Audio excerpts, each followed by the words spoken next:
now stage 16, the third consecutive summit finish of this pivotal weekend, and the GC coming in features Joaquim Rodriguez as the leader by 22 seconds on Alberto Contador.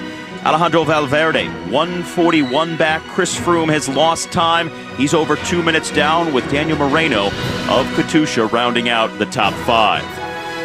And what does this Queen Stage have in store? A lot of vertical climbing. Whole lot of pain for the guys.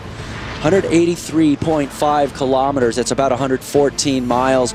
They've already covered a lot of those early climbs, the Category 3 earlier on, as well as a very large Category 1, the Lorenzo, but they're still into the meat of the bike race. The penultimate climb, another Cat 1, to be followed by the Especial, beyond classification climb up to Quito Negru, 22% maximum. It is going to be a big one today. This is at the front of the peloton in the white jersey. That is Alberto Contador with a few teammates in front of him. And they are just under 9 minutes behind our 2 leaders on this Category 1 climb, the Cobertoria, with just over 40 kilometers left to go on the stage.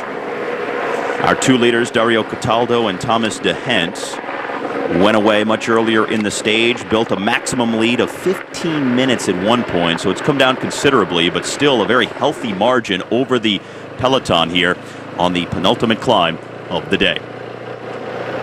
And these are those 2 leaders. They've been out here a long time, but look at that gap. It's come down to under 9 minutes. Thomas de Hent on the front, just really riding a steady tempo up there, as this group behind with Chris Froome, the man who now sits in 4th overall, is gaining in this Category 1 climb. Well, he's 2:16 down, had been in a podium position, and said that he was fighting for the overall victory until he started to suffer on the climbs here the last several days. And he said that he bounced back overnight. This morning was feeling very good before the stage, and he is ready to fight all the way to the finish of the stage. So we'll see if he can recover some of that time here today with the summit finish. And Robert Haysink, also a guy who's been up and down on his form throughout this Vuelta, now just outside the top 5. He's hoping to be on the podium in Madrid. Had a better day yesterday than he had on Saturday in the first of these 3 straight summit finishes. So hoping that his form continues to get better, he expects to be at his best in this final week. And that's not completely uncommon to have riders have a better day one day in the mountains and a worse day the next, or the opposite. And that's why you can never guarantee anything is going to stay the same. Rodriguez has been able to match Contador every day until now in the mountains, but Contador has vowed to continue attacking until the last meter, because he's hoping eventually Rodriguez will have that off moment. Joaquim Rodriguez is number 101 in the red jersey, just behind Alejandro Valverde of Movistar, who is in the green jersey. And Rodriguez has not had that one bad day. He's had every single thing go in his favor so far, from the time trials to all the climbing.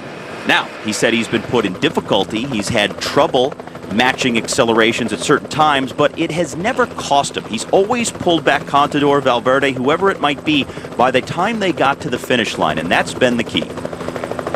And today is a monster of a climb up to the finish.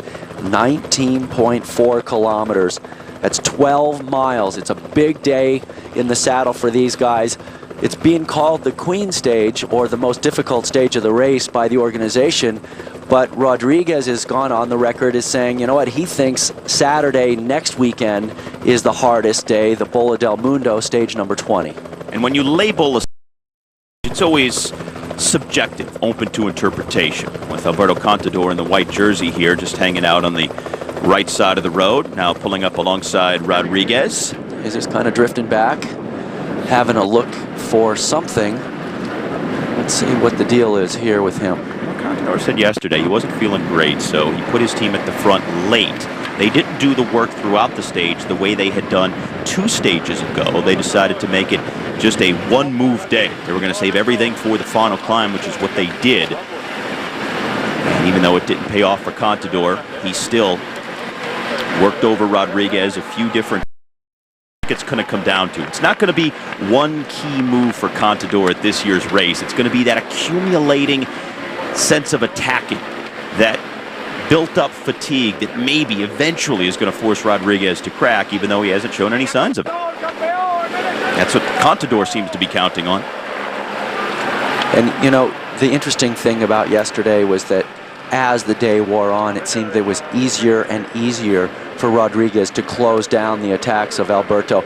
But notice Alberto here now, the white jersey in the combination classification leadership behind the red jersey 101 of Rodriguez.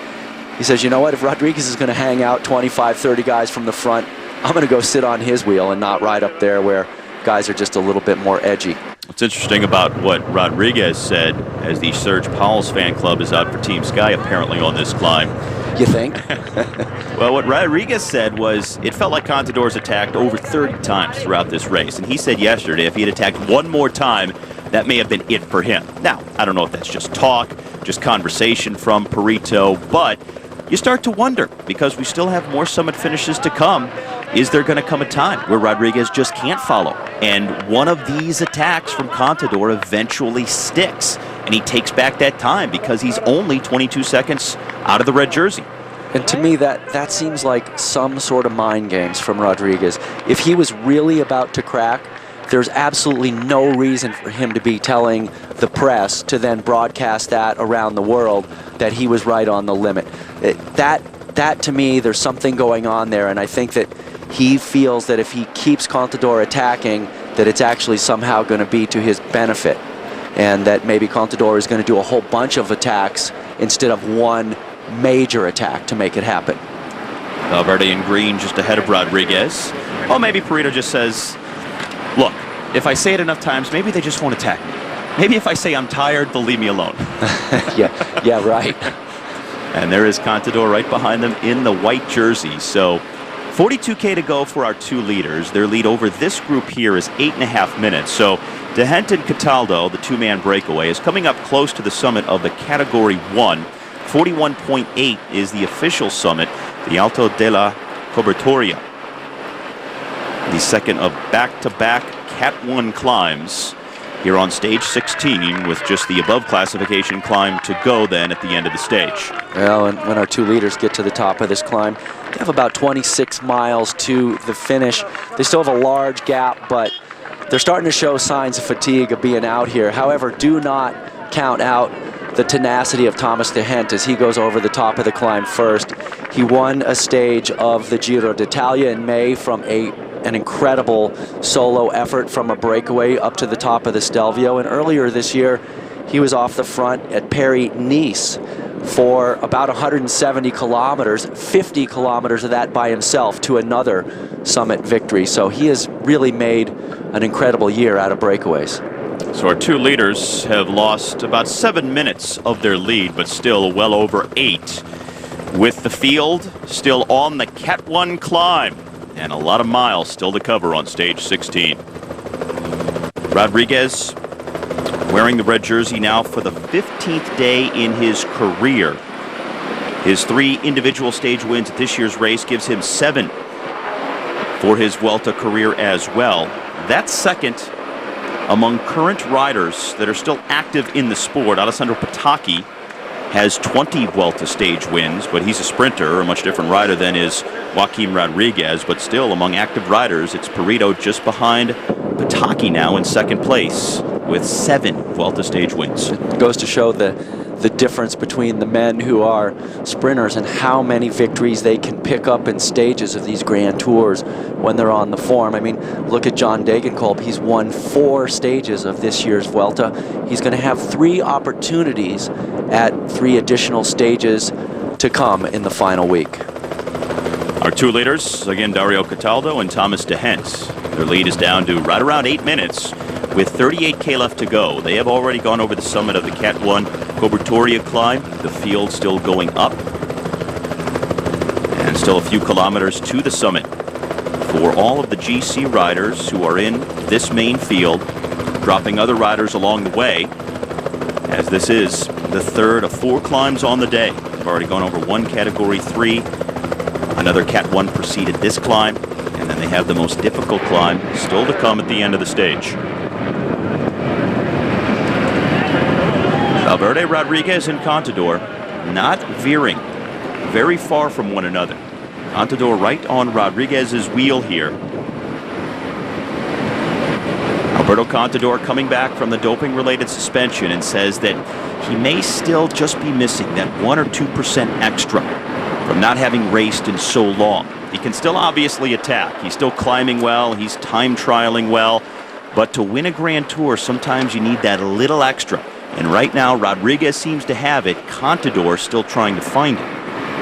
Indeed, he spent that time working for his teammate Bradley Wiggins. And just doing his trademark spinning along thing there, but opening up the gap here in the group. And you would expect other riders to come around him and close down that gap, but there's no quick response there. A lot of guys maybe just letting him roast a little bit for some reason.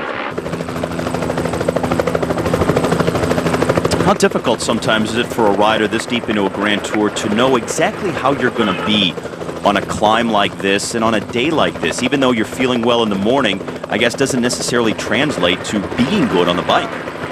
That's true, and typically you don't really know till you get on the bike. But look at the guys that are behind Chris Froome. These are all the other general classification men. So, green jersey there, Valverde, red, Rodriguez, white, Contador. Those guys are behind Froome. Froome opened the gap on them. So the guys going up the road are not an issue. And one of the things that Froome is trying to get feedback from his trainer, Bobby Julich, and when I was trying to catch up with Bobby yesterday after the stage, he was just completely buried in looking at Froome's power files and trying to figure out what was going on with Froome. So we never really got a chance to discuss what was happening with Froome. All right, so 7.5 minutes as Alberto Contador's Saxo Bank team leads them over the top.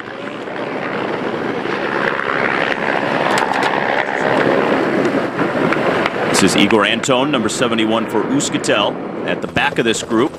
Like Andrew Talansky's in there for Garmin Sharp. There's Chris Froome in the black, blue, and white for Team Sky. So he is in the Contador, Rodriguez, Valverde group right here.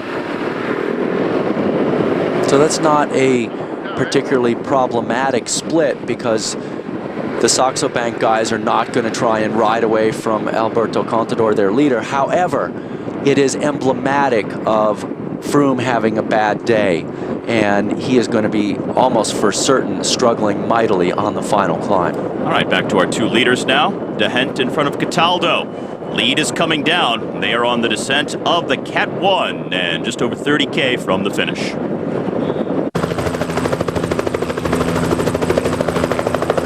The main field coming apart somewhat on the descent of the Category 1 Cobertoria climb. Just over 4 hours into stage number 16, the third of 3 consecutive summit finishes, just ahead of the second final rest day, which is tomorrow at the Vuelta.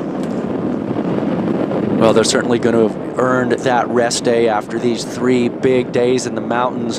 And one of the things about today is the guys are going to be really feeling that cumulative fatigue. And it's going to add up. You saw just how bad Froome looked just moments ago, kind of coming apart there with a bunch of guys up the road in front of him that are not even, for that, for his style, they're not really players in the overall. Froome comes in 4th, and he was getting spit out the back. Last day in the Asturias mountain range of northern Spain. Starting today in the town of Guillón, which has been a very popular Vuelta stage city over the years. Hosting it now on 28 different occasions, either a start or a finish. As you see the mountain points for the Category 1 climb, led by Thomas De Hent, who picks up the maximum of 10 over the summit of the Category 1.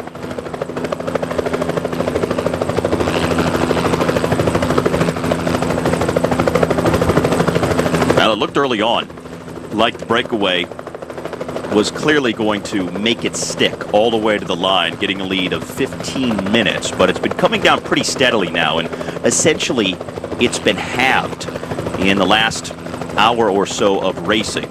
So looking more and more like time bonuses may be a factor today the way they were not yesterday, because we had a 10-man breakaway up the road. They had over 13 minutes.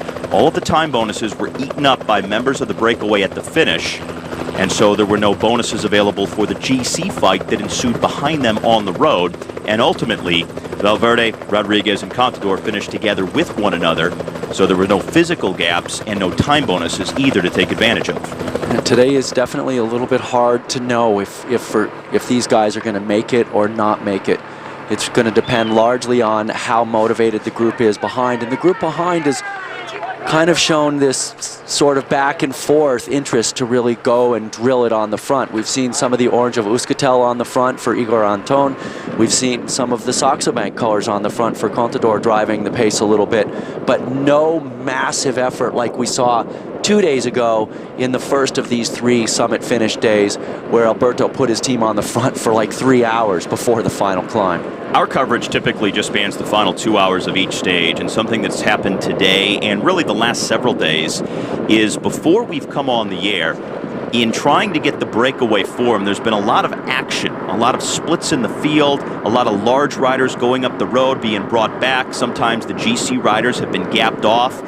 And with those splits in the peloton, it's been rather chaotic, but by the time we've gotten down to the final 2 hours of racing, things have settled down, a break has established itself, and things are more stable. But there's been a lot of very aggressive racing in the first few hours of these last several stages.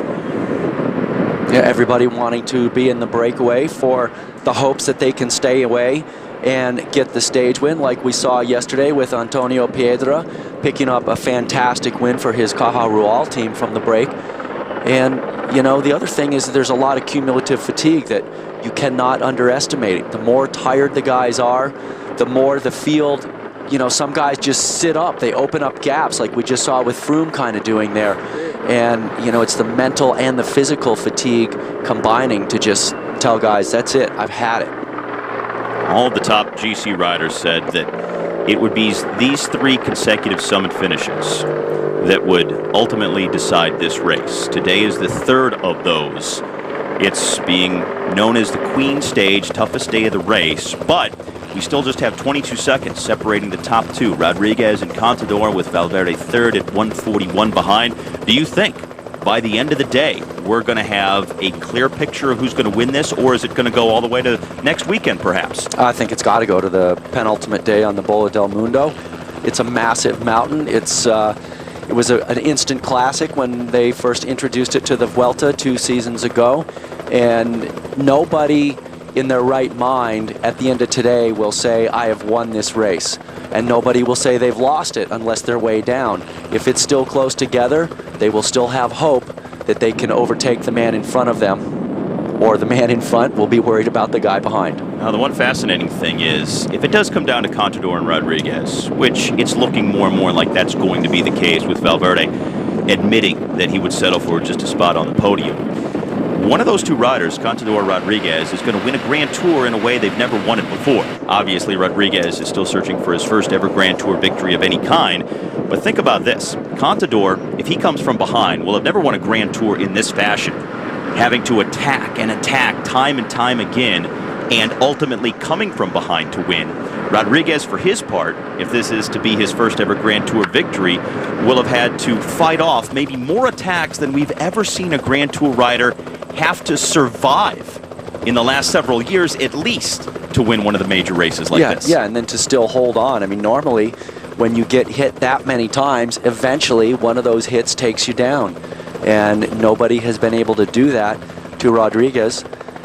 And that, you know, it makes perfect sense that he has been able to hold up like this. Contador's director, Philippe Mauduit, keeps telling me that Rodriguez is in the form of his life, and it's going to be almost impossible to beat him, but Saxo Bank is motivated and they're up for the challenge. Well, our final climb is quite a long one. It will start with 19.4 kilometers left to go to the end of the stage. So our 2 leaders are just about half a dozen K or so away from starting that. The field here still 7.5 minutes behind them. But it won't take long before we are on that final long drag up to the summit finish. Steve, yeah. Euskaltel, not a player right now for the general classification. Still looking for that landmark stage win at this year's Vuelta, though. That's the intermediate sprint for the rest of the field.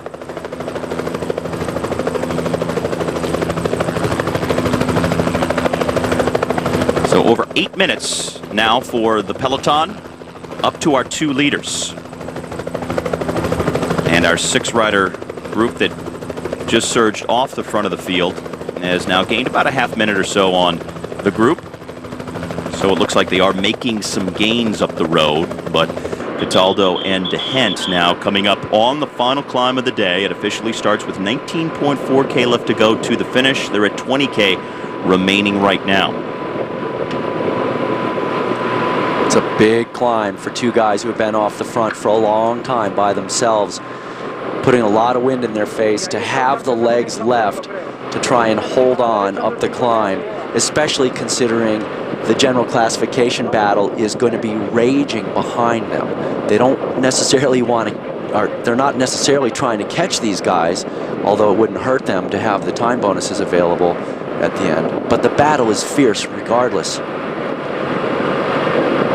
So they are starting the climb now, the Valgrande Pajares climb. The mountain itself is being used for the 5th time in Vuelta history this year, but it's the final 3K of the climb today that's never been used before, as they continue to go up onto a newly paved section that is essentially a ski run in the wintertime. Just a couple of weeks prior to the start of the Vuelta, Alberto Contador went up to preview it. It was still gravel, so they literally paved it just before the start of the race. And using it for the first time ever here today on stage 16. Oh, that's what they do for these Grand Tours. They find insane roads. Some of them may be dirt, and they say, oh, we can take this access road for the top of the ski area and pave it for the race. And that's where it will hit over 20%. Our 2 leaders starting to climb. Just over 8 minutes ahead of the GC riders and 7.5 minutes in front of this chase group here. 8%. A ski run in the winter, but today being used as the final part of the climb that leads up to the end of stage 16. And the red line has our 2 leaders starting that climb right now. Dario Cataldo right in front of Thomas DeHent. They're in a very interesting position. It's not enviable and it's not unenviable. They have a lead. It's still fairly substantial. They have a slim chance of making it to the line, but the amount of work they're going to have to do to stay in front of this group is going to be massive, as that other group of 6 riders being swept up by the field now, still under the impetus of the orange colors of Euskaltel. Those are the teammates of Igor Anton. Anton has been very good on some steep climb finishes like this in the past in Grand Tours, and maybe today he can finally get that stage win at this year's Vuelta. If Contador and his Saxo Bank teammates have anything to say about it, nobody's going to get the stage win but him to get the maximum time bonus of 12 seconds. But first they have to catch our 2 leaders under the blazing sun in northern Spain, DeHent and Cataldo. After a couple of big breakaways the last few days. 16 riders 2 days ago. It was 10 riders yesterday. Just a 2-man move with a signature break on stage 16 here today. They've now been out. The field now led by Saxo Bank. The Euskaltel riders have pulled off, so it is Alberto Contador's team at the front, setting a very hard tempo now. And here is the plan to try and wear down Joaquim Rodriguez and the others behind him on this long climb up to the summit finish. 15K is for our 2 leaders, Cataldo and DeHent, so still several more kilometers for the field. And this is the action behind Contador's team and everybody else that's coming off the back because of that pace at the front.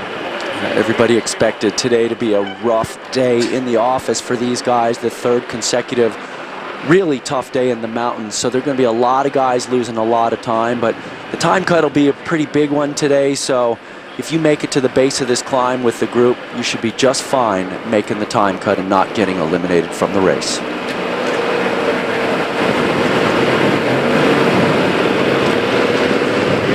So more gaps will continue to form off the back of the field as this climb continues. Again, it's a special category climb, meaning it's beyond classification. 19.4K officially in length, averaging 7% with the maximum slope of 22% that comes right at the top.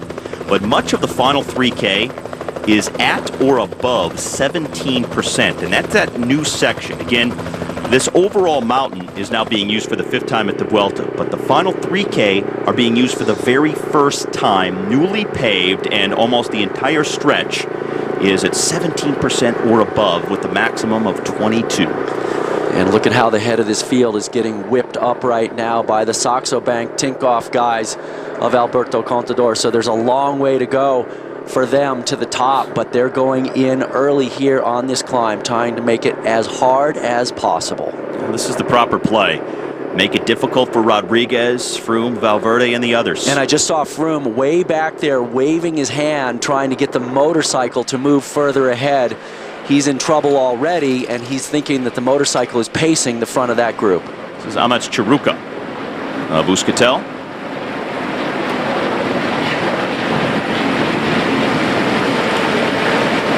Well, this is the suffering that's going on in the bike race, is everybody trying to do what they can. Nicholas Roche there we just saw as well. But these are the group that are completely strung out behind the Saxo Bank pressure on the front. Now we know what Saxo Bank is trying to do. Will it work? That is the question going forward. Our 2 leaders still trying to hang on, but that gap under 7 minutes with 14K remaining. Contador, Rodriguez, Valverde. 4th, 5th, and 6th in the lineup. Contador said he wasn't feeling good yesterday, but so far looks pretty good today. Joaquim Rodriguez, steady as she goes. Throughout the first 2 weeks of racing, and Alejandro Valverde wasn't the team leader coming in, but JJ Cobo, the defending Vuelta champion from last year, has never been a factor. Fell out of contention very early. Valverde became the de facto Movistar team leader, wore the red jersey of overall leader early in the first week, and now looking to hang on to a podium spot.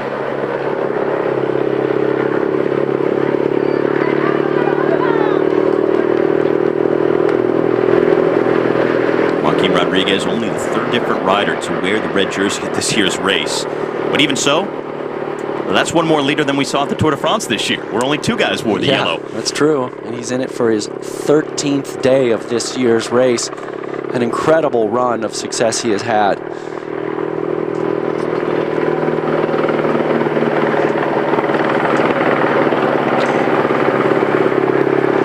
Well, as things stand right now, with 2 riders up the road, there would be still 1 bonus spot available in terms of time, which would be a 4-second 3rd place bonus.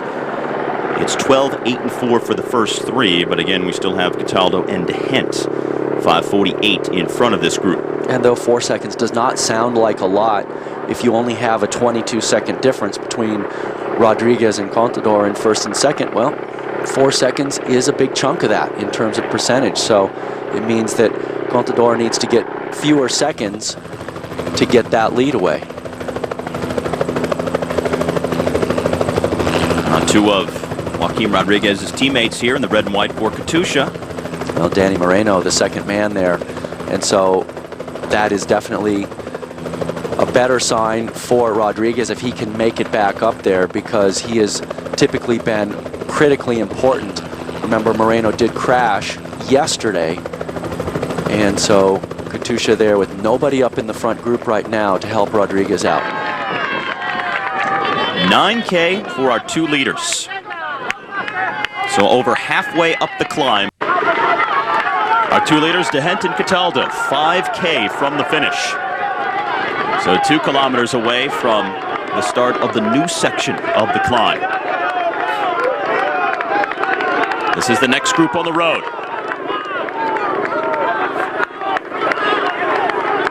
This is where the GC battle is unfolding 5 minutes back.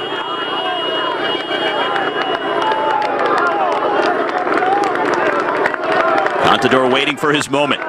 Rodriguez just marking Contador. Valverde holding his own, trying to maintain his podium spot.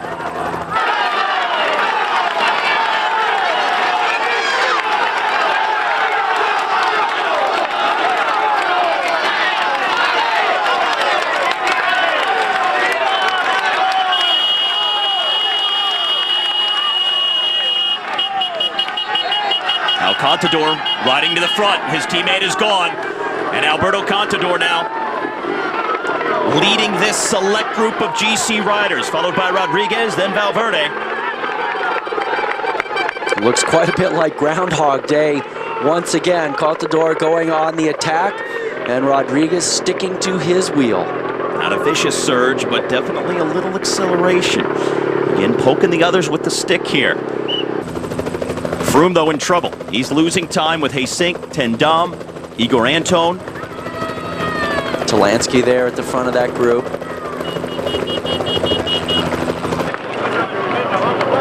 And the two leaders at the very front of the race, DeHent and Cataldo. This is now the third group on the road. Talansky's there in the blue, black, and white. And Valverde coming off a little bit here. Got his teammate Quintana to work with him here. And that was very effective for Alejandro yesterday when Quintana kept closing down the gaps after Rodriguez followed the surges of Alberto Contador.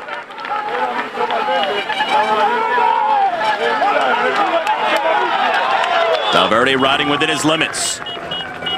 Contador just in front of Rodriguez. Burrito marking, defensive, but no doubt waiting. When is that first big burst going to come from Contador? Under 6K to go for these guys. Well, Alberto seems to be deploying a different tactic here, Steve. He's not doing the massive accelerations. He's just trying to put in a very steady, hard effort on the front. That's the one thing that he hasn't been doing up until now to try and get rid of Rodriguez. But look at this. Valverde is definitely hurting. Well, Valverde's still in a good spot considering his ambitions to be on the podium, because both Froome, Haysink, Talansky, the others behind him on the GC are also behind him on the road. Yeah, no doubt. His third spot on the podium is looking very secure. Our two leaders at 4K remaining. Slight descent here before it really goes back uphill. Remember, the final 3K, a new part of the climb. Never been used before in the Vuelta. Most of it is at or above 17% with a maximum of 22% right at the top. It will feel quite a bit like riding up a wall for these guys, especially considering what they've been through the last 3 days. All right, so it's now Contador and Rodriguez, separated by 22 seconds at the top of the general classification. On the final of 4 climbs on the Queen stage of this year's Vuelta. You seem to hear a lot more fans yelling for Burrito than you do for Alberto in the bike race. Alberto Contador, still the most popular rider in Spain, but Rodriguez certainly growing in stature and popularity with the way he's been riding his home Grand Tour this year.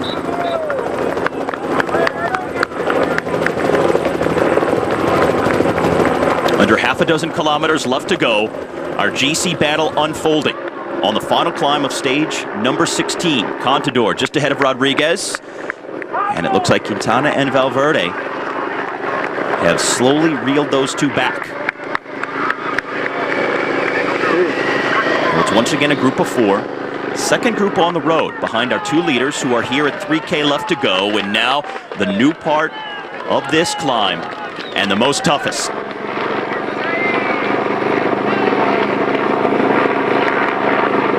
Quintana now for the second day in a row doing a great job for his team leader Valverde, just coming to the front here, riding that steady tempo, keeping things under control. So many times on summit finishes at this year's race, Contador has attacked repeatedly. 6, 7, 8 times in some cases per stage, but no one big single attack yet. This is the next group. Talansky, Froome, also Haysink, Tendam in that contingent.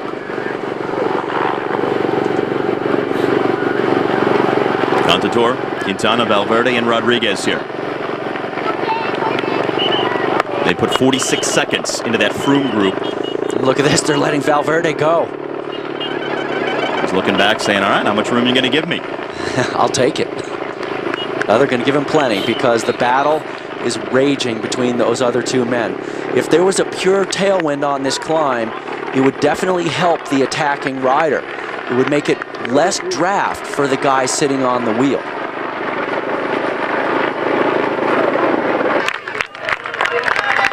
Our front two on the stage. On this newly paved part of the climb where it really opens up, more exposed. Their largest lead, 15 minutes at one point, down to just a few minutes now. De Hent and Cataldo. Back here to the next group on the road, the GC riders. Valverde just ahead of Contador, with Rodriguez on his wheel and then Quintana.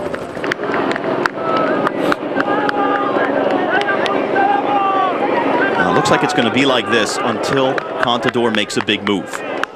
It certainly does, and he would certainly benefit quite a bit right now if he still had a couple of teammates, or one teammate at least, to set this tempo, because he's a little bit more in the wind than Rodriguez. So Rodriguez just gets to sit there and conserve just that little bit more effort, that little bit more energy than Alberto does.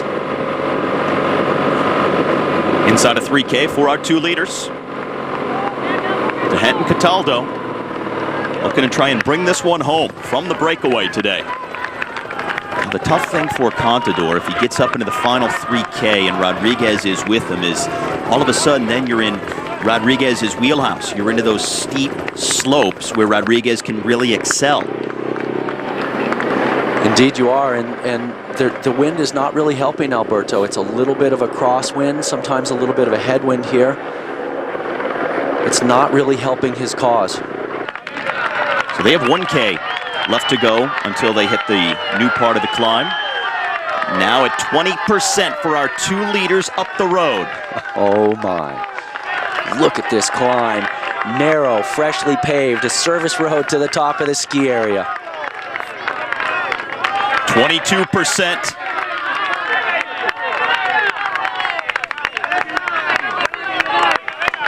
Just a couple of weeks ago, this was all gravel. In the winter, they ski down it. But now, slowly grinding their way up it here on the 16th day of the Vuelta.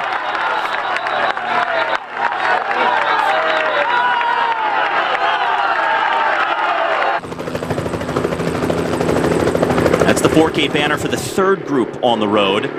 This is our second group, where the top three on the GC are positioned. Contador in the white, Rodriguez the red, Valverde the green, and Quintana, the Movistar teammate of Alejandro Valverde.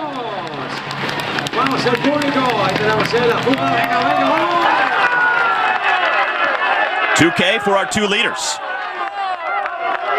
And do we have an attack here?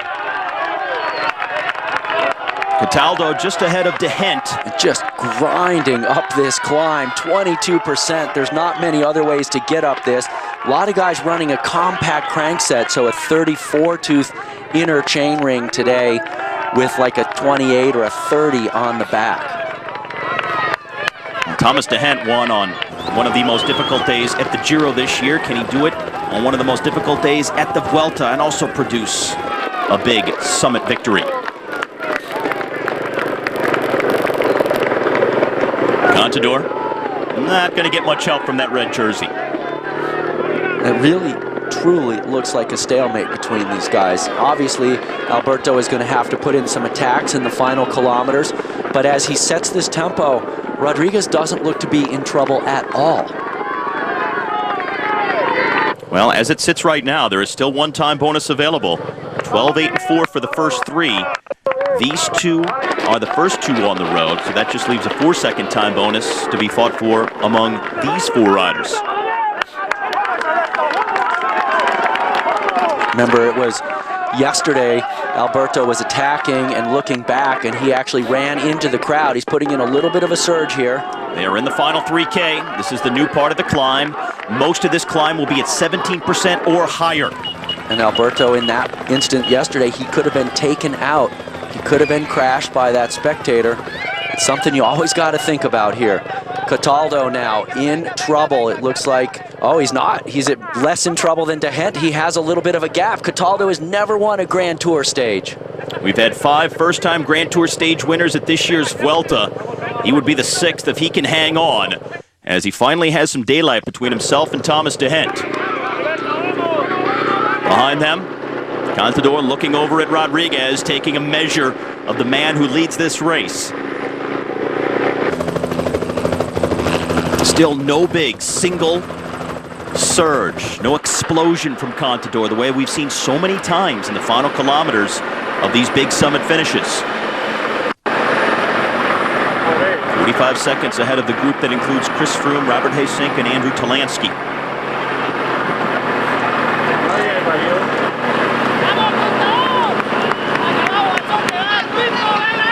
So far, advantage Rodriguez. Quintana now makes the acceleration for Movistar. I love it. So he puts it to him a little bit here. And he's actually looked extremely well. Maybe his teammate Valverde said, why don't you go ahead and throw down on these boys a little bit. This would also be good news for Rodriguez because Quintana, if he can hang on to this spot, eats up that final time bonus. 20% grade.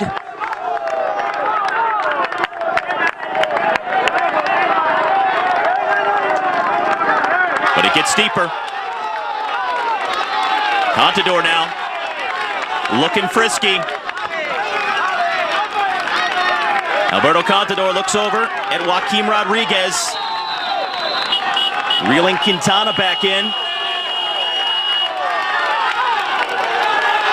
Tight corridor here as Contador goes by Quintana.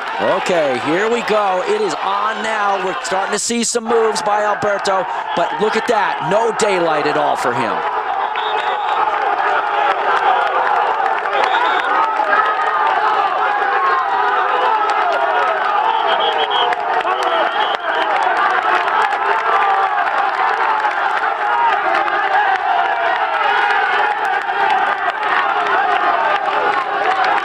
Steve, Rodriguez does look to be struggling just a little bit to me. Not that Alberto is not, but these guys are both at their limit.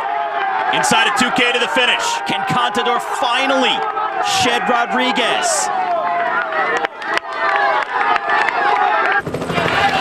Valverde is dropped. Quintana is gone. And Contador just cannot lose the red jersey. That was a hard, protracted effort there by Alberto. Both of them really looked like they were right on their limit, but Contador could not keep it up. How many more does he have left in him? Dario Cataldo at the very front trying to hang on for the stage win. The winner of the baby Giro d'Italia back in 2006. But man, a stage win here, that would be massive for him. Trying to hang on, it slopes over 20%. Looks like he's almost standing still. It's hard to believe this is the front of the bike race. This guy, just about a month ago, was fourth in a summit finish of the Tour de l'Ain. And so he's got some decent climbing legs, but this is huge. All right, back to Contador and Rodriguez. Alberto Contador's team did such a hard tempo early. They've now isolated Alejandro Valverde. So what Saxo Bank was counting on is that would soften up Rodriguez, make him vulnerable to late attacks by Contador, but so far, Perito is hanging in. Cataldo at the very front. Under 1K to go to what would be a mammoth victory for him on the first ever summit finish at the Quinta Negra. Look at these fans. They're absolutely insane. Now Valverde working his way back up to both Contador and Rodriguez now. Top three on the GC. Contador trying to summon another burst. What's it going to take is what's got to be going through his mind. I just kept thinking Alberto was going to punch that guy that was running right next to him that he was about to bump into, which we have seen Alberto do in the past at times when he gets frustrated. And here it goes. Another punch here. Gonna crank it back up. Yep, Rodriguez is ready. Another steep part. Rodriguez right there marking every acceleration. You can't say that Alberto has not tried to get rid of Rodriguez. But when one guy is just as strong, nothing you can do. Go back over Grand Tour history. How many times has one guy attacked this much and never even won a stage or held the lead? And that's rapidly, you know, he's losing his chance even for a stage win, let alone to hold the overall lead. Not going to get a stage win today. And there he goes again. Can he get a time bonus for finishing in third? 23%.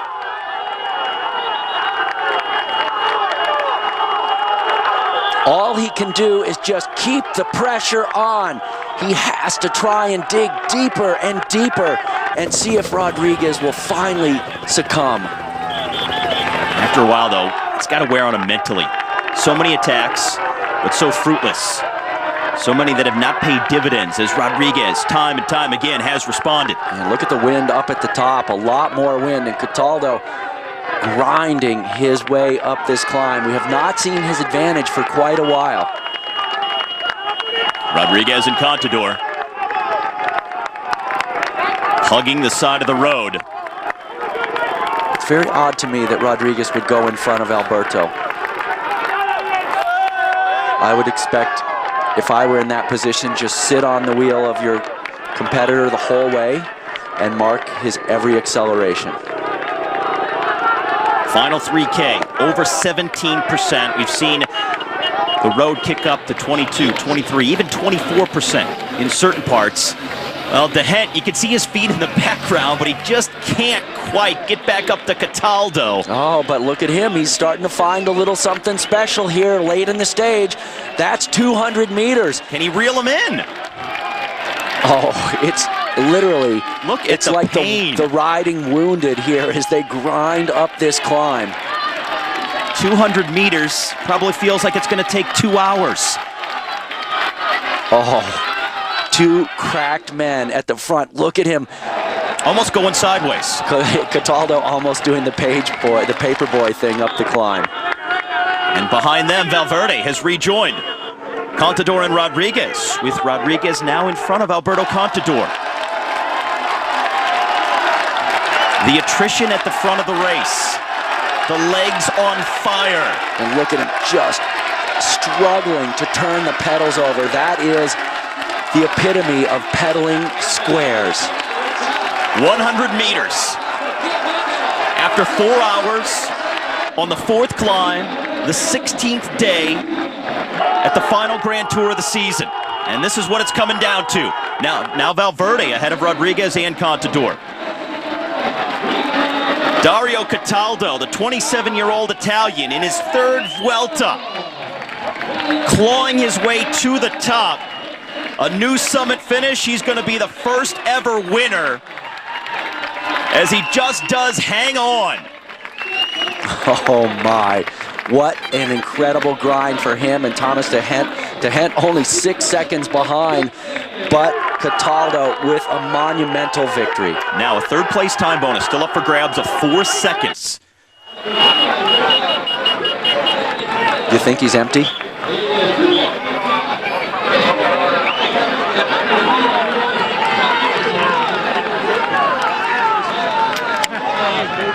Rest day tomorrow, Dario. But for him, it starts right now. All right. The battle for 3rd now on the stage. And for 1st on the GC, and here comes Contador. 500 meters to go. A big effort by Alberto. As usual, the man in red responding immediately. Gonna get steeper again. Rodriguez right on his wheel, and he's going to go past him. Oh, is he going to put the nail in the coffin on Alberto right now? Rodriguez loves these steep finishes.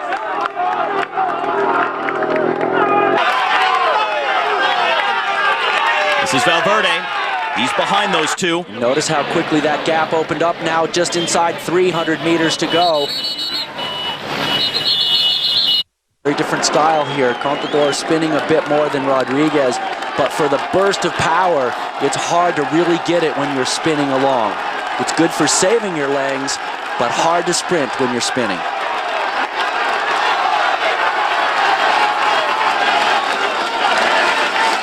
Final 100 meters.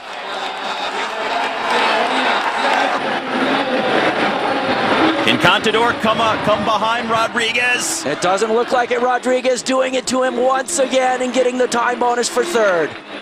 Joaquim Rodriguez is going to hang on. He is going to finish 3rd on the stage and extend his lead over Contador at the top of the GC with a 4-second time bonus. Alejandro Valverde will finish 5th on the stage. But that's just fine for him. He protects his podium spot in the top 3. There's no question those 3 guys have been the best consistently at this bike race. And there's almost no question now who's going to win the overall. That may be the final nail in the coffin of Alberto Contador as Rodriguez took the hammer and slammed it in. Now Quintana, who was helping his teammate Valverde for a long portion of that final climb. He'll take 6th on the day. Yeah, Contador didn't have the repeated accelerations we've seen him be able to launch in other summit finishes. But while his team tried to burn off Rodriguez early, it didn't help out late as Contador once again unable to shake him. That's his sink there. We just saw Talansky in front of him a couple of seconds. Is it Igor Anton?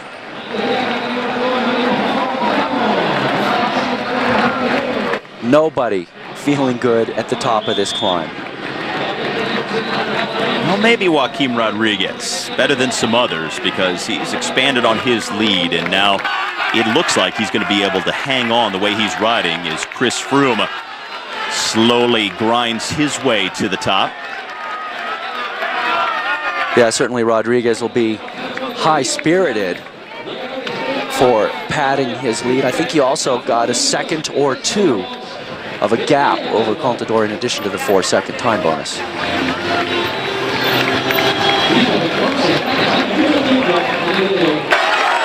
Special category climb. Oh boy, that looks painful. Not feeling so special for some riders. Chris Froome, what a long season it has been. At his best for so much of it. Came to this Vuelta to win it, but that's not going to happen. First time ever as a team leader in a Grand Tour. But it's all caught up to him. The long, hard season of racing.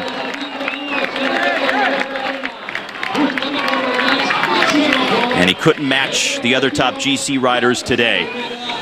And finishes over 5 minutes down on our stage winner, Dario Cataldo. So in the overall, Joaquim Rodriguez extends his lead. We'll look at the GC on the post-race report. The 27-year-old Italian just turning over one pedal revolution after another, just counting them to the top to try and hang on for his first ever Grand Tour stage victory. He was able to do that and stop pedaling the moment he could. Not a lot left in that engine at the top. And to go from a time trial champion of his country to the summit finish winner at the Vuelta, that's pretty impressive. Every time, though, on a summit finish where Contador has tried to attack Rodriguez, tried to put time into him, Rodriguez has not only answered the call, but then he's been able to sneak out either a stage win or some kind of a time bonus ahead of Contador at the end. And then when you add all those up, that's been a big difference in this race between these two. Yeah, it ends up being the knockout punch that he is able to provide. He's got a minute worth of time bonuses so far coming into the day. Alberto only 22 seconds. And here Alberto, we're wondering, is he going to have the stuff to attack around? It's 150 meters to go. But these steep climbs, they always favor Rodriguez. When he can smell the finish, he can really throw it down. These are some of the best bike riders in the world, and look at them just grinding up there inside of 100 meters to go. And now Rodriguez turns it on once again.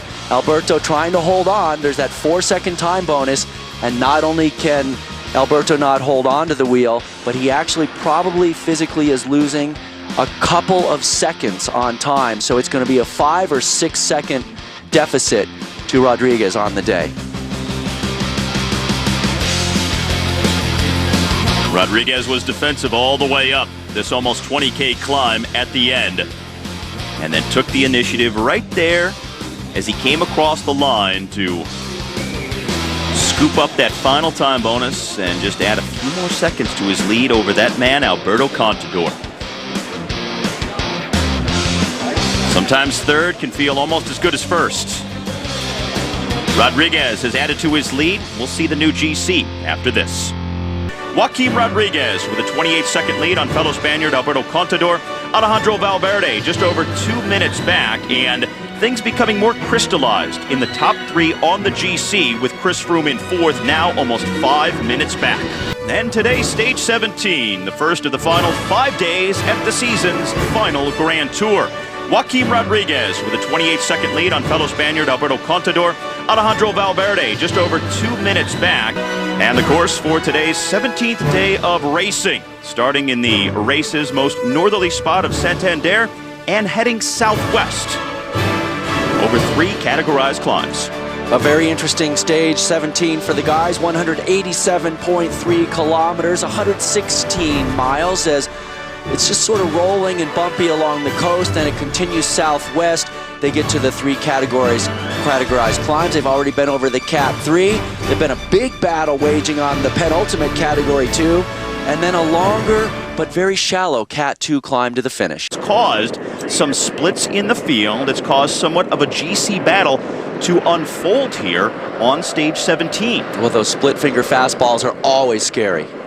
And this is the front of the race. You see a group of riders has gone up the road. Now, they don't have a lot of time. This isn't one of your signature breakaways that has 5, 6, 10 minutes at this point in the stage. We haven't seen a breakaway get a substantial lead to this point. It's just been guys attacking off the front of the field for the most part. Everybody looking for opportunities today, because the finishing climb is not so horrific that the general classification guys necessarily will bring back a breakaway. And check that out. Alberto Contador at the very front of this group in the white jersey once again today. So he has gained time on Joaquim Rodriguez. He is in this group.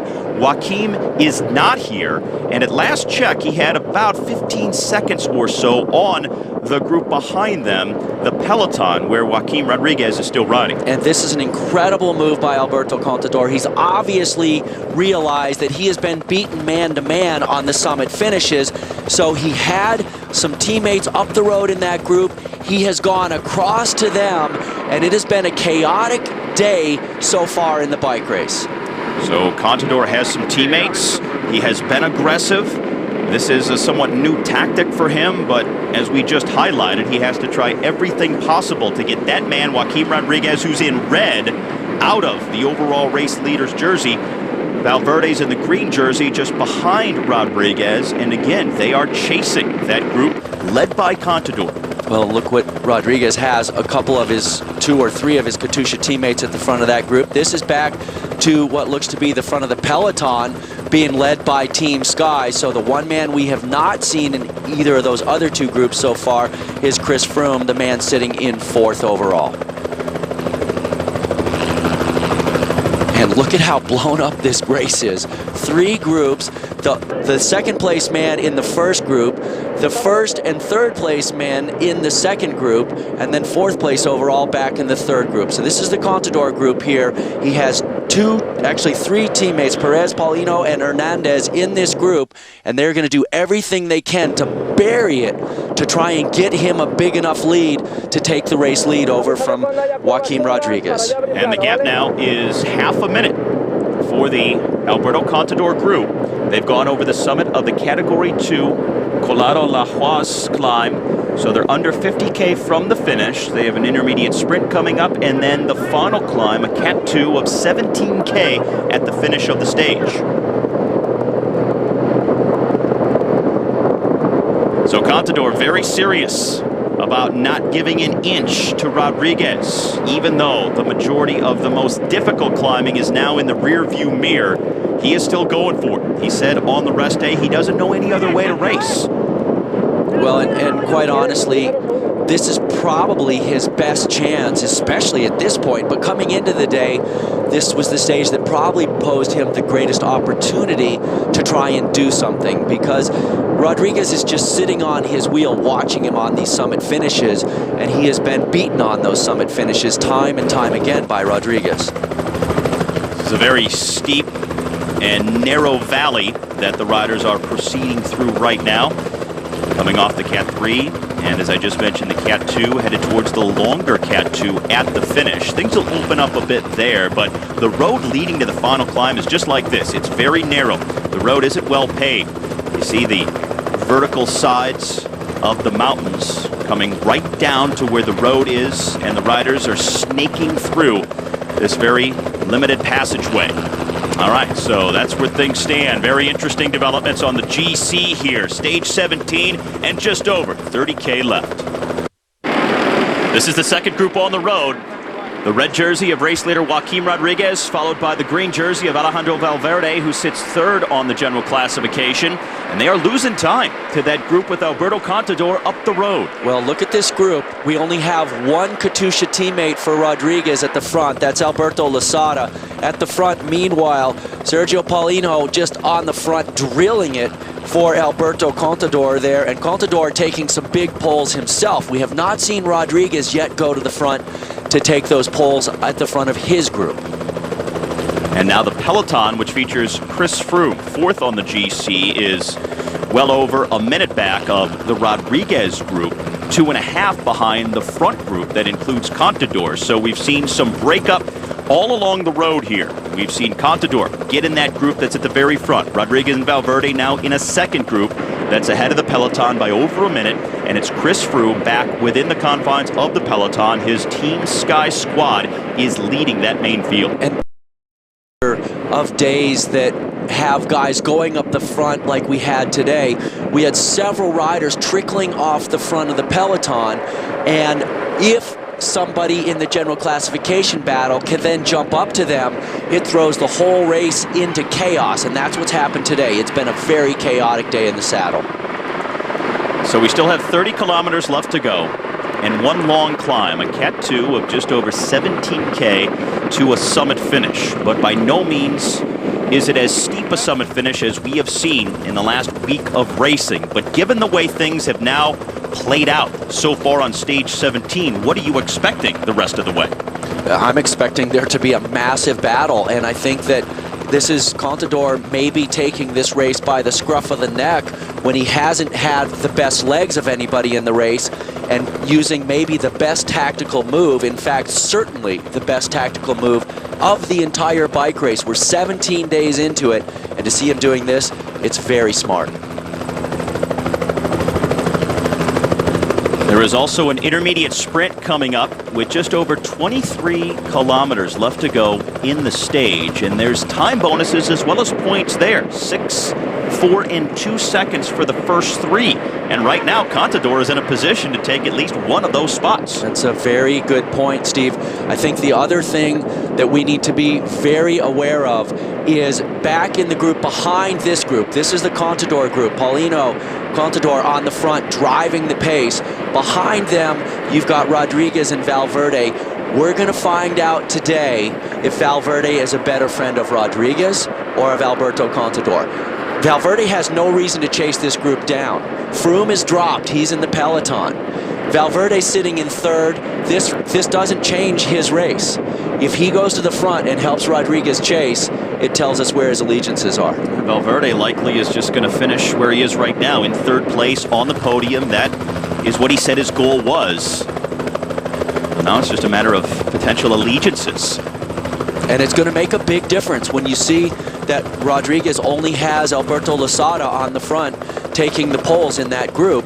Well, if Rodriguez starts to use his strength to try and bring these guys, if Valverde starts to use his strength to bring these guys back, it's going to make a big difference. The gap is going up. 45 seconds now, 51 according to the GPS. So they are gaining time on the Rodriguez-Valverde group with under 30K remaining. The intermediate sprint is coming up here.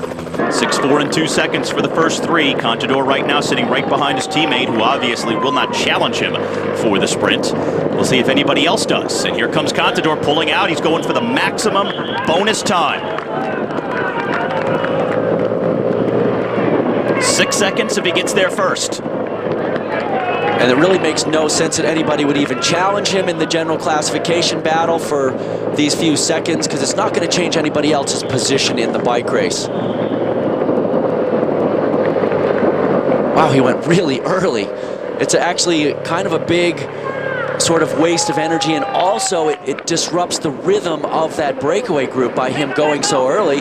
And look at this. There is a challenge. Looks like Paulo Tiralongo of Espana, who's actually a pretty good friend of Contador's.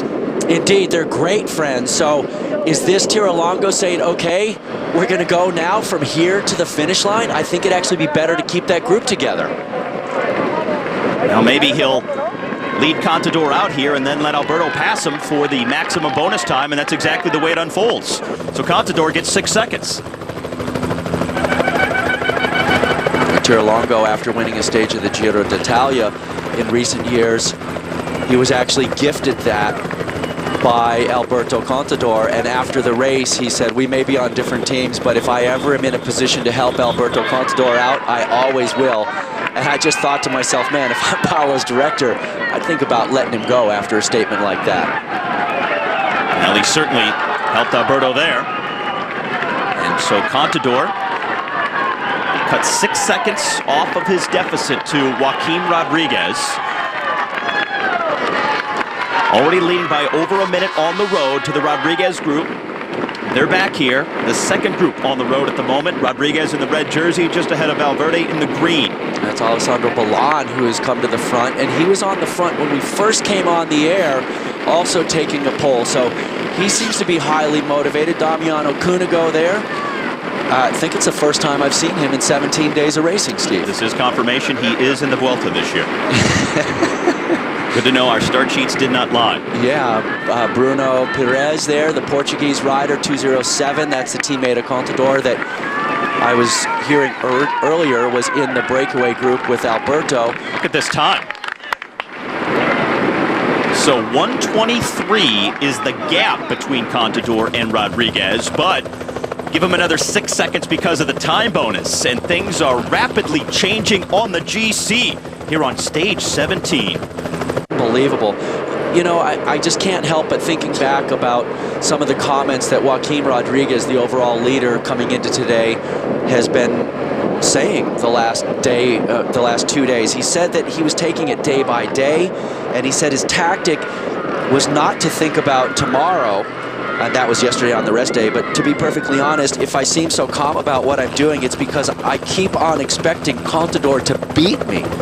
Finishing second behind Contador isn't like finishing a race behind Johnny Nobody. It's a great achievement. Honestly, I didn't expect Contador to be so successful today.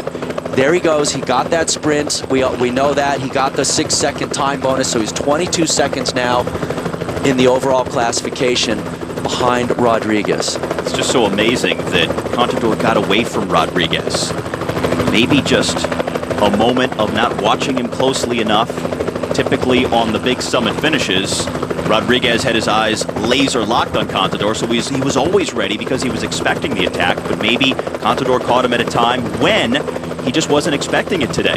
Well, and that's exactly it, Steve. He's been so focused on the summit finishes, the Bola del Mundo, and things like that that's coming up that he wasn't thinking about today. And so what we're looking now, we're looking at this race that could have been somewhat normal had this general classification battle not been so hot. And instead, we have complete and utter chaos in the bike race. 146. Contador is building on his lead in the virtual red jersey here on stage 17. With under 18 kilometers to go, just under 11 miles in length. Now this is the remnants of what was the Contador group just prior to that intermediate sprint. So with Contador and Tirolongo now out front, that group becomes the second group on the road. Contador, Tirolongo the first, and Rodriguez is the third group on the road at this point. Well, Alberto here and Paulo Tirolongo, they have such a special relationship. Even last year, after Contador gifted Tirolongo stage 19 of the Giro, he talked about it afterwards, and he said, look, Paulo's contract on Astana is up at the end of 2011, and I hope to bring him over to Saxo Bank for 2012. Well, that didn't happen, but man, they ride like teammates in a situation like this. There's no doubt about it. Okay, Valverde's gone. Valverde with Rodriguez on his wheel. So finally, an acceleration from the two other men in the top three on the GC. What do you think about the acceleration from Valverde here? Well, it looks great, and Rodriguez is absolutely done.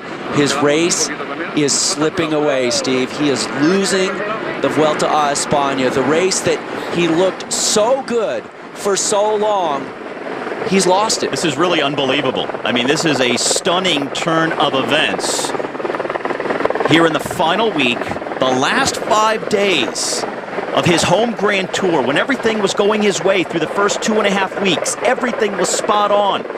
He had finally survived a time trial as a race leader. He had answered every challenge in the mountains. All the body blows that Contador had thrown at him in the first 2.5 weeks. Not only had he responded, but he took the time bonuses at the very end. But now here he is, losing the race to Contador, who's riding away from Tiralongo on the final climb of stage 17. Unbelievable to see Rodriguez just folding like that. And Contador is on fire right now, and you can see Hernandez just sitting on the wheel of Rodriguez. He will not obviously give him any help whatsoever. And Contador sailing away to what looks like his first stage win of the race and riding into the overall lead in the process. Contador will not be giving Tiralongo the stage win today. He's going to take every second and every maximum time bonus that he can accumulate, it looks like, and it would be 12 seconds if he hangs on to win this stage. Already took 6 seconds from being first at the intermediate sprint a short while ago. And if we were to run this race 100 times in this position, Contador would win the stage and ride into the overall lead today 99.5 times. I mean, he looks great. Rodriguez does not look great. Rodriguez's race is over. Contador's, he finally has done it. Contador has 2 teammates just sitting on the wheel of Rodriguez. Up ahead, Alejandro Valverde at the 9K banner. It looks like Valverde now has made it up to his teammate Anchosti, who was in the break that Contador went free from. And this is a total free-for-all. Alberto has thrown everything at Joaquim Rodriguez and the bike race. 2:33. Ouch. Under 8K left to go for Alberto Contador, our solo leader, virtual red jersey holder, riding away with what he hopes will be his first stage win of this year's race, a maximum time bonus of 12 seconds, and the most important thing, the red jersey of overall race leader. This group here, led by Alejandro Valverde, about a kilometer behind on the road. And Valverde himself leading the charge in the green jersey before just pulling off. And his teammate Anchosti comes through, so Anchosti was up the road. Nairo Quintana helped Valverde distance himself from Rodriguez back here, and then he finally gave up the ghost, but Valverde has another teammate now.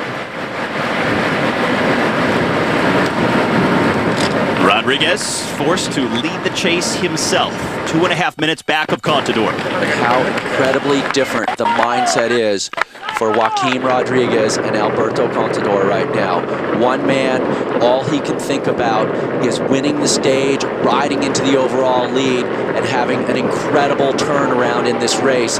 Rodriguez, on the other hand, also on his own, just pulling along that group, and yet he's seeing everything go wrong for him, and that probably is killing his motivation.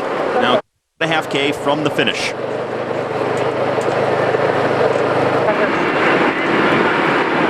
All right, so now Valverde is coming up to the back of this group that was part of the Contador group earlier when they initially attacked the red jersey.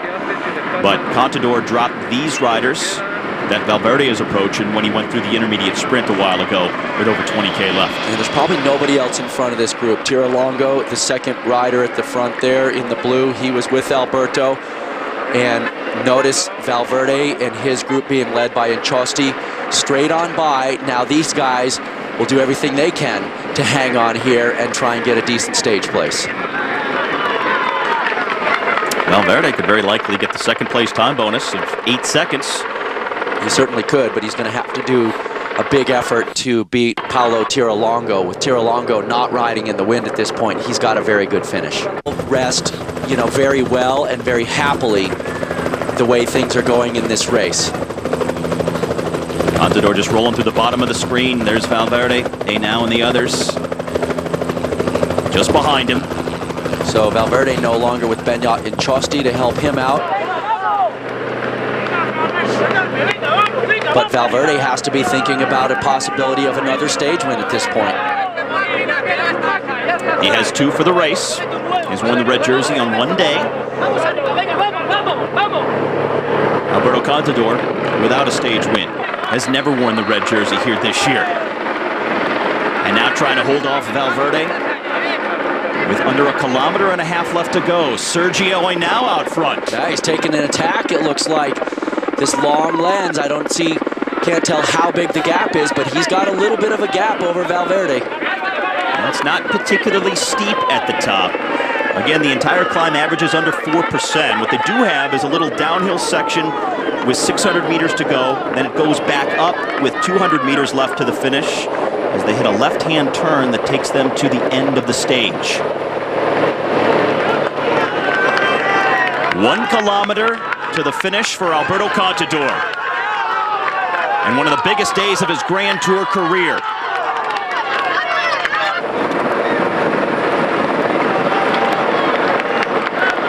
Valverde now leading this group just seconds behind. 14 back. It's going to come right down to the wire in terms of the stage win here. But I don't think there's any question who's going to be in the red jersey at the end of the day. Alberto Contador told Joaquim Rodriguez after every stage, he said, "Tomorrow, Perito, I'm coming for you tomorrow. I've got more left." Taunting him. And Rodriguez here in the red jersey for a 14th day, about to lose it. Contador said that even though time was running out, even though all of his body blows had not dislodged Rodriguez from the red jersey, he was going to keep trying. Oh, Alberto, that picture we just got of him really starting to struggle. You could see his pedal stroke not very smooth. He was sitting on the saddle, kind of muscling it over the top of every pedal stroke. Now back out of the saddle. He does climb quite a bit out of the saddle. Let's see if he's got what it takes to hold off that group behind. Well, he's seen this play out before, where he's been caught in the final few hundred meters, but today doing everything he can to hold off Valverde, get the maximum time bonus in the stage win after 4.5 hours. He's going to make it, Steve. I don't think they can catch him at this point. Valverde just did a huge effort out of the saddle for a long time and didn't close it down. Brief little downhill section, now back uphill in the final 200 meters for Alberto Contador. He has been waiting for this. After the suspension and the frustration of the first 2.5 weeks of the Vuelta, this is one of the most stunning days in recent Grand Tour history. Alberto Contador takes a landmark win on stage 17 of the Vuelta a Espana and rides into the race lead. An absolutely phenomenal display of fortitude, tactical savvy, and maybe even a little bit of luck as Alberto Contador rides away from the field, up to the brake, drops the brake, and rides into the red jersey. The Valverde group finished just 6 seconds back. So now we wait to see what the gap will be to Joaquim Rodriguez, who has lost the red jersey. Contador gets the 12-second time bonus for finishing first. Also got a 6-second time bonus for being first through the intermediate sprint with just over 20K to go. And what a disastrous day for this man, Joaquim Rodriguez. It's going to be a massive time gap.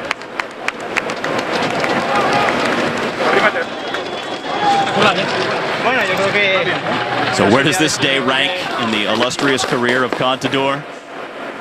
Certainly has to be up there, even with the Tour de France wins. Considering the narrative of this race, this has to be a momentous day. He has tried everything he could. His director continued to say that he was getting better day by day, but Rodriguez was just all over his every move. So whatever the gap is on that clock at the bottom of the screen to Rodriguez, add 18 seconds in favor of Contador beyond that because of his time bonus situation. The intermediate sprint plus the finish line. Rodriguez is still riding. And now here he comes. And this means Alejandro Valverde is now also going to move up into second place on the GC behind Contador. Over 2 minutes back for Rodriguez, who's still a few hundred meters from the finish line. How often do we say it in a Grand Tour? All it takes is one bad day. One bad moment in some cases. It didn't look like Joaquim Rodriguez was going to have that one bad day or that bad moment the way he was riding, but it has all come apart for him. With 5 days left to go in his home Grand Tour, he loses the overall race lead to Alberto Contador. What a crushing blow Alberto Contador put on Rodriguez today. And Alberto Contador is officially the new leader of the Vuelta, and with the time advantage he is now going to have, he is very much in position to win this race, still with 4 days of competition left to go. It's going to be very hard for him to lose it. He's going to have a terrible day on the Bola del Mundo, and he's got to survive the next 2 days that are flatter races for the sprinters as well. For this man, Alberto Contador. El Pistolero, so excited to take the red jersey away from Joaquim Rodriguez in unbelievable fashion. He forgot to shoot the pistol. Contador, who is the new race leader. A stirring turn of events. Amazing day at the Vuelta a Espana. And today, stage 18 of the season's final Grand Tour. And what a change on top of the general classification. Alberto Contador leading for the first time by almost 2 minutes on Alejandro Valverde, with the former leader, Joaquim Rodriguez, slipping all the way down to third, almost 2.5 minutes off the pace. Stage looking for a field sprint on the longest stage of this year's race that heads south over no categorized climbs. A very long day indeed in terms of miles. 127 miles, it's 204.5 kilometers. As you mentioned, no categorized climbs, a couple of intermediate sprints late in the day. It looks tailor-made for had a shot at one of these in over a week, so they will be going for it big time, and John Degenkolb will be looking to try and get 5 field sprints in a row. After some big days in the high mountains, how will those sprinters' legs feel? We may find out later on at the end of stage 18. 40 kilometers left to go on stage 18 at the Vuelta, and the lead for a 5-man breakaway is down to 142 over the main field. It had been as high as 5:15, but not a big chunk of time being given away by the sprinters' teams today, knowing that it's been a while since they've had a chance to contest a bunch sprint, so not going to miss out on what looks like a golden opportunity here in the final 4 days of racing at the season's last Grand Tour. And today, unlike yesterday, that breakaway did get away straight from the beginning of the bike race. Yesterday, it took a very long time, well over an hour, for things to finally get away, but today, it happened right from the gun. And this is at the front of the field. Radio Shack Nissan has a few riders lined up at the head of the peloton. Daniele Benatti is their top sprinter, a guy who has won 5 individual stages of the Vuelta in his career, but none so far here in this 67th edition. And a largely flat stage, and in fact going downhill in the last 5 kilometers. But it is the longest day of racing, over 200 kilometers. Nice long day after all the riders yesterday were talking and on Twitter and just saying how incredibly challenging yesterday's stage was. Pretty much caught almost everybody a little bit by surprise, just how intense it was. A lot of teams were thinking it was going to be hard until a breakaway got away, but it stayed hard the entire day because of the way the general classification battle took shape. Here is our 5-man breakaway. No one a threat on the general classification, so just a quick peek at them before we move back to the main field as our leaders go inside of 40K left to go to the finish. Luis Angel Mate, Martin Kaiser, Gata Smukalis, Gustavo Caesar, and American Brent Bookwalter are the 5 riders in the breakaway today. Buckwalter, one of 4 Americans in the Vuelta this year, riding his first ever Spanish Grand Tour at the age of 28. And no big surprise at all to see Yukihiro Doi on the front, the Japanese rider for Argos Shimano, as he has been setting a lot of tempo earlier in these stages, setting up his teammate John Degenkolb for what have been 4 very successful field sprint wins at this point. And hard to bet against him getting his 5th today. We've seen some other top sprinters already abandon this Vuelta, like Nasser Bouhanni of the FDJ team. And outside of Bouhanni, there haven't been a lot of guys who have given Degenkolb a run for his money. We've seen Elia Viviani of Liquigas occasionally peek his head out towards the front of a field sprint. We've seen Daniela Benatti, Alan Davis from time to time, but no one consistently challenging Degenkolb in the field sprints. Yeah, he has been by far and away the most consistent. Now these guys here, as they come with 300 meters to go to the finish line, but once they see the finish line, they have a nice big loop still that they get to contest around the city. It is the first of 2 intermediate sprint points on the course, and the start of the big long circuit at the end of stage 18. And they really only see the last half kilometer or so of the finish. The next time through, when they end the stage, they'll come in from a different angle. So it's not like they're getting a true long look at the run-in towards the end of the stage as they come in off a corner here. Indeed, as the guys are going through the feed zone, they came into the finish line with a slight right-hand bend onto the course and then a straightaway into the finish. When they do it for real, inside the final kilometer with about 600 meters to go, they'll be making a 90-degree left-hand turn. So it's a very different entry into it, but at least the last 600 meters or so are the same.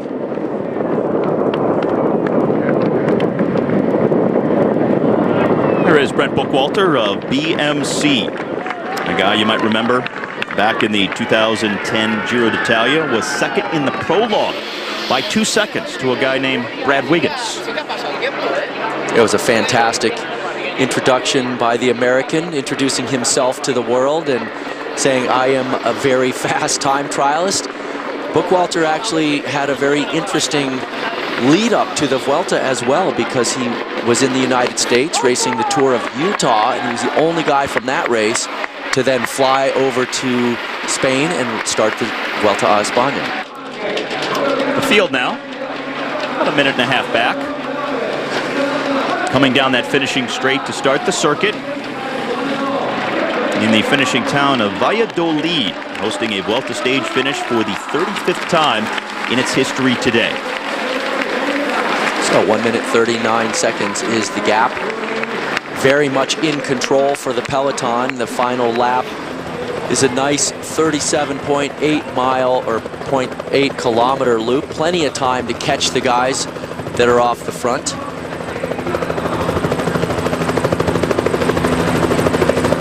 Been a very fast stage. The speed has been high from the start. Largely flat stage and no categorized climbs. Even though it is the longest stage of the day, all of the action, if you want to even call it that, comes in the final 40K with the 2 intermediate sprints just before the finish itself.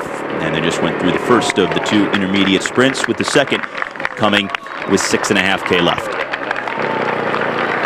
And now seeing the white and green of Argos Shimano at the front of the field. That, of course, is the team of John Degenkolb, the most prolific sprinter at this year's race, looking for his 5th stage win of this year's edition.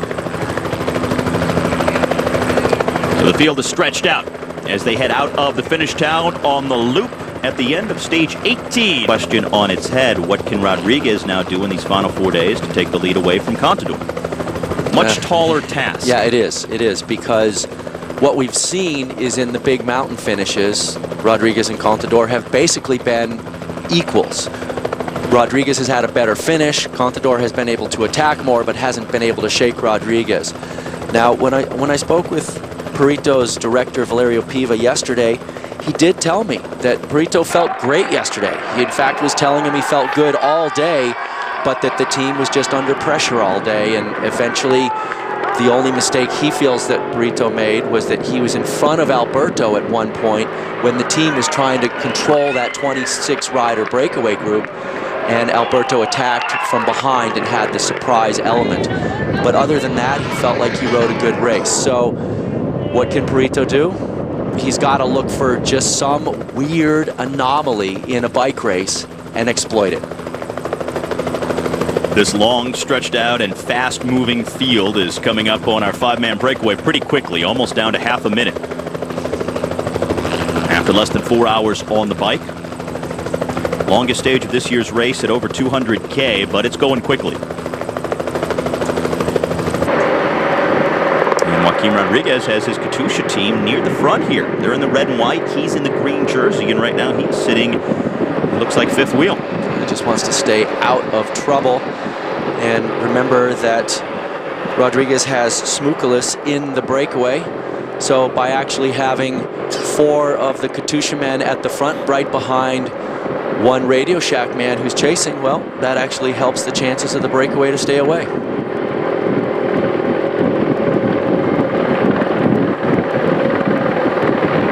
Almost 60K an hour. Half a minute back.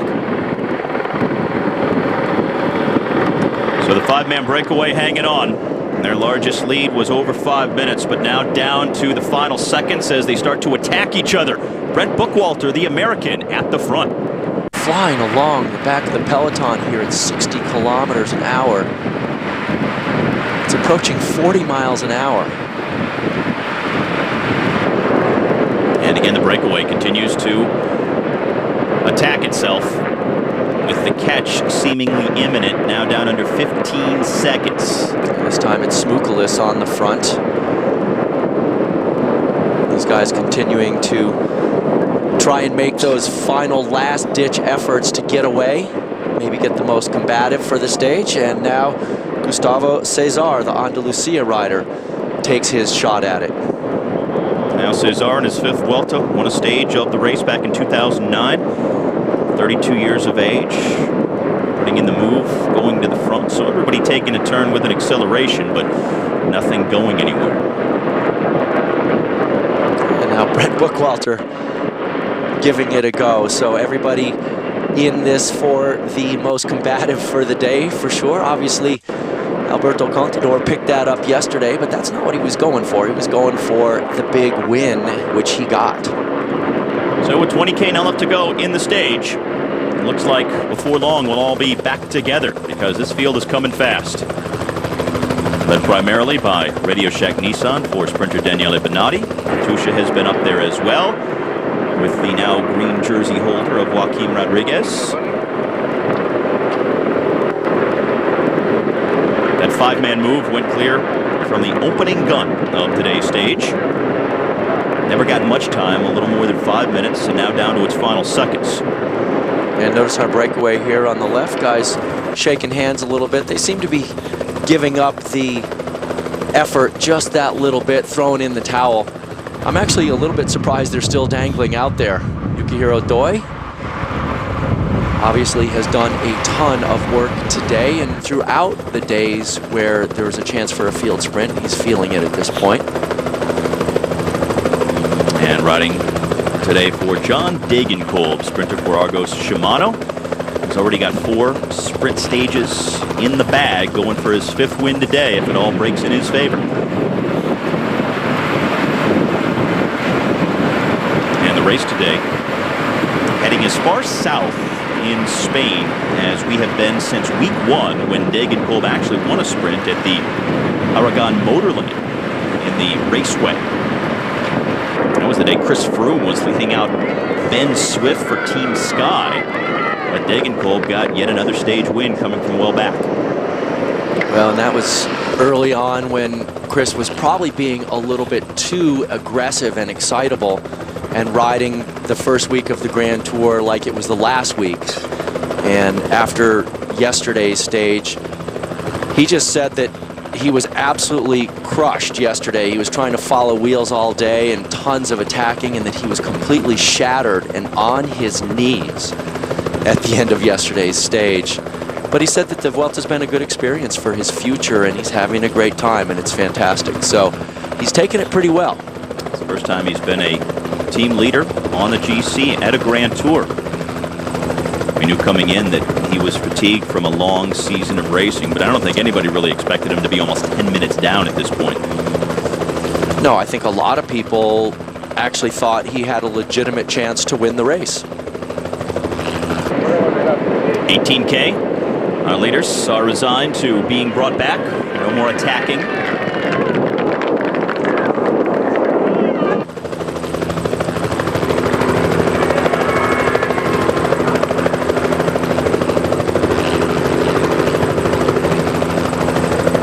So it looks like it's exactly what the profile has called for. A large group to come to the finish together for a field sprint after what has been 17 days of hard racing. Now on this 18th day, a chance for the sprinters to see if the legs still respond after so many summit finishes. Dagan Kolb saying that he got through the mountains feeling quite good, and he says he feels good mentally as well. Martin Kaiser going to give it one last go here. You could see the frustration with the riders behind as Cesar throwing his hand up. Buckwalter trying to get across, but it looks like it is going to be Kaiser who is the last man standing from the breakaway. 24-year-old in his second Vuelta, attacked a lot during the Giro d'Italia this year. And he's going to be the last man out front from the 5-man breakaway today at the Vuelta.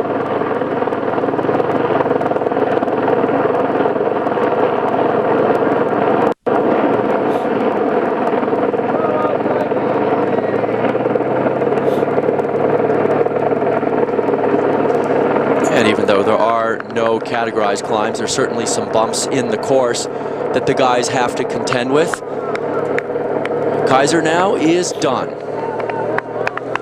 All right, so the break is officially now back within the confines of the field. Everyone together here for the final 17 kilometers of stage 18 here at the Vuelta a Espana. Position to take his second this year with just these last 4 days to go. It's just really amazing to me that that's the narrative right now of this race. As we have a Katusha man going on the attack here, this is actually for that intermediate time bonus sprint. And so he wants to make sure that there's no weird things going on and somebody else gets a time bonus and moves closer to Rodriguez or further away from Rodriguez. He's the second of the two intermediate sprints on the road. I remember early in the race, Contador did take a third place time bonus in 2 seconds when no one expected it. That was way back in week 1. Now down to half a dozen K left. I was just mentioning there before that intermediate sprint, Steve, that the narrative right now, to think going into yesterday, it seemed like it was still obviously Rodriguez who was in the driver's seat. Like it was his race to lose, and if he lost it, it was going to come down to some epic battle on the Bola del Mundo. Well, he hasn't lost it yet, but he's not in the jersey anymore, and it's just amazing still what a medium mountain day can do if tactics play the right role and circumstances dictate certain things, how somebody can take advantage of it. Team Sky really cranking up the pace at the front for Ben Swift with just over 5K left. And Sergio Henao there in the front. Then it's Danny Pate. Then it's Juan Antonio Flecha. Then it's Ian Stannard in the white jersey as the British road champion. Well, if there's one thing Team Sky has proven this season, it's that they can ride for the GC and the sprints, both in the same race. And let's not forget that Henao was third in yesterday's stage, just pipped at the line there by Alejandro Valverde. Valladolid hosting a Vuelta stage finish for the 35th time in its history. The finish is dead straight. They started the final circuit earlier in the same spot where they will finish the actual stage, but only saw the last 500 meters. They're coming from a different direction this time, so they won't see the final 1 kilometer. They'll just see that same 500-meter stretch leading to the finish. And look at that peloton, absolutely stretched out into a thin line and little gaps opening up in places.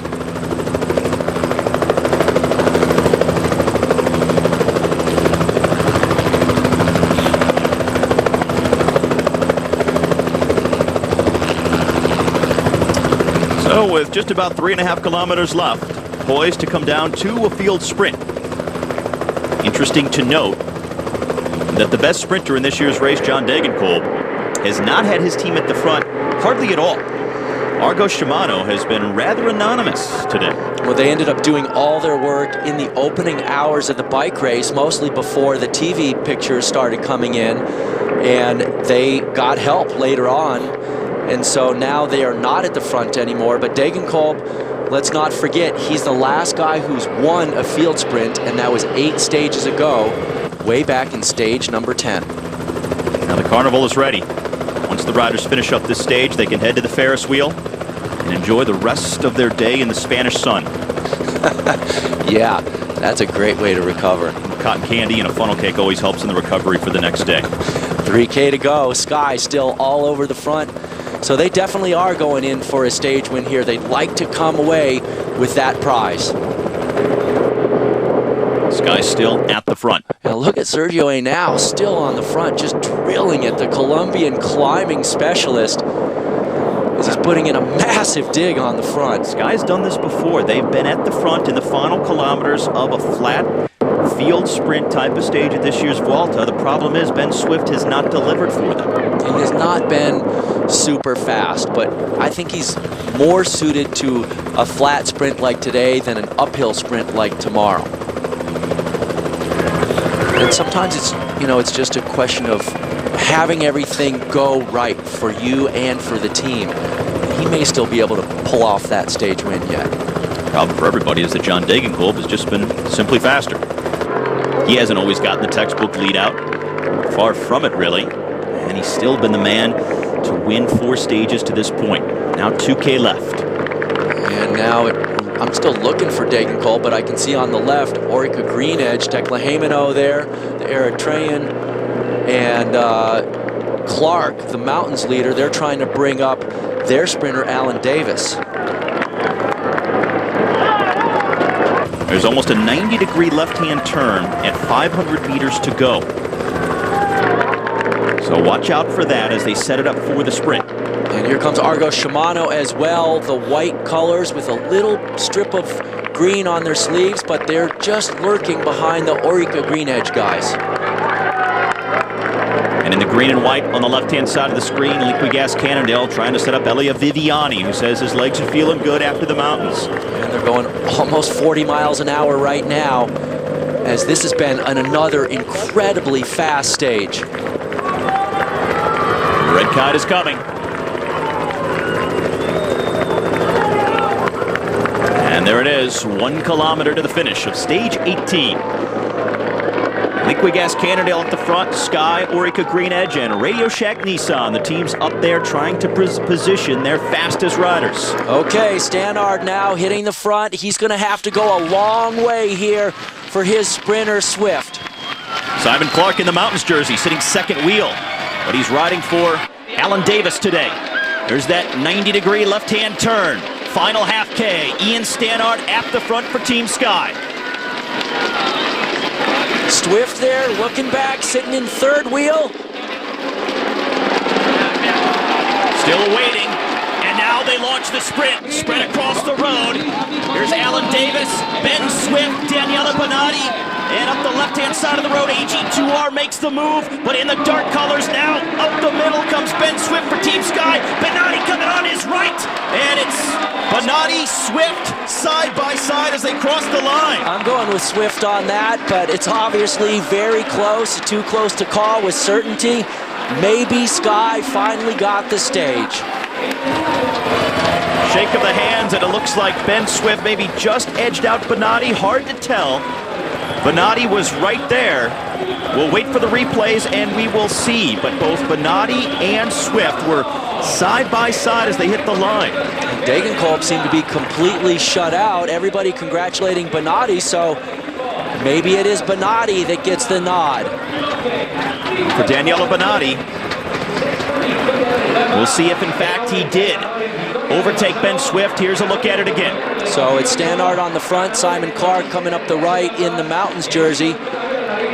And there's a moment of indecision here. Now Swift in black goes up the left. Bonatti's on his wheel. It looks at this point like Swift may have it locked up, but Bonatti charging as they come to the line. That's Bonatti. Bonatti, a little bike throw there.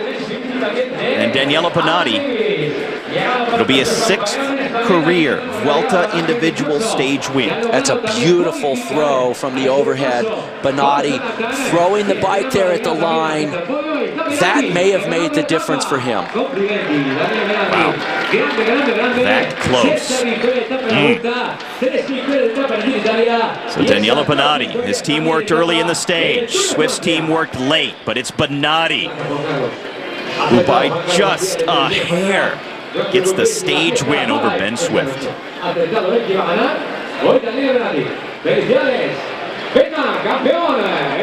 Year-old from Arezzo, Italy, Daniele Bonatti, his first win of this year's Vuelta. 6th of his career, as he just edges out Ben Swift. And as far as the GC, Alberto Contador survives his first day in the red jersey as overall leader.